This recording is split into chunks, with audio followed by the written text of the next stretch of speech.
Subnautica is a game that was released back in 2018, and yet many players are only discovering it today. It's a first-person survival game that takes place almost entirely underwater. And if you've never played it, that might sound a little strange. No cities, no weapons in the traditional sense, no typical open-world RPG, just you, the ocean, and an alien planet. But it's precisely this simple premise that created one of the most atmospheric games of recent years. So today's question is simple. Is Subnautica still worth playing in 2026? And the short answer is yes, and quite possibly more than ever before. But let's break it down a bit more. The story of Subnautica begins with a spaceship crash. Your ship crashes on an alien ocean planet, and you are left practically alone.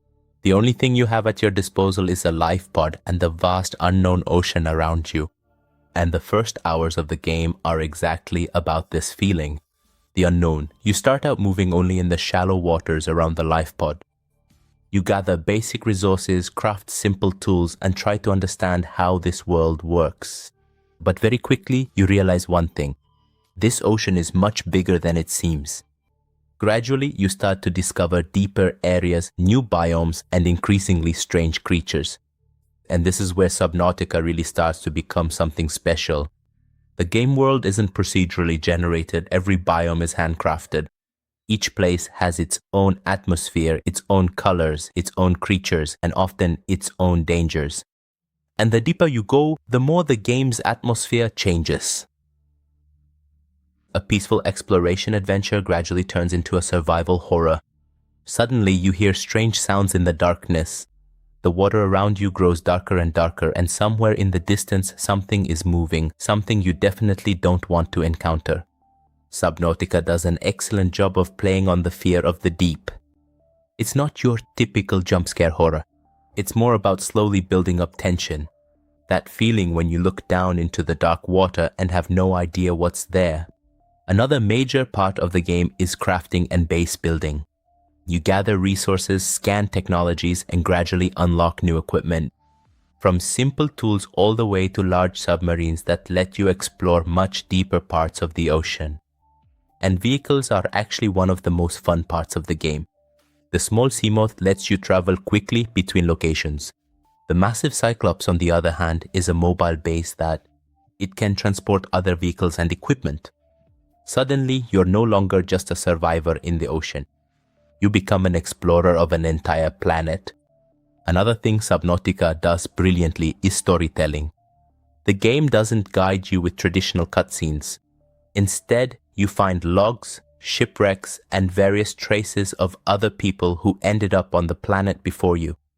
And gradually, you start to understand what happened on this planet in the first place. It's a type of storytelling that pushes you to explore the world. And that's exactly why the story feels much more personal. But of course, Subnautica is not a perfect game. One of the biggest criticisms that players often mention is inventory management. The inventory isn't very large, and it often happens that you have to make more trips between your base and the places where you collect resources. Another thing is the technical side of things.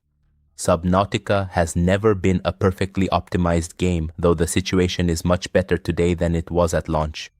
But occasionally, you might encounter a minor bug or some object loading issues. Fortunately, most of these problems aren't critical. And then there's one more thing that might put some players off. Subnautica is not a game that holds your hand. There is practically no map here. The game often only hints at a direction, and you have to discover the rest on your own. For some players, that's fantastic. For others, it can be a bit frustrating. But it's precisely this freedom that makes exploration in Subnautica so powerful.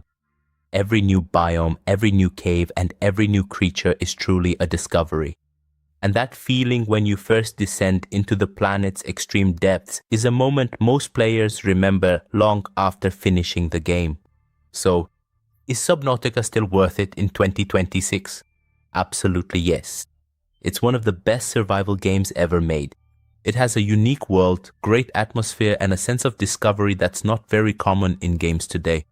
Moreover, thanks to the fact that more games in the Subnautica series are in development, more and more players are returning to it.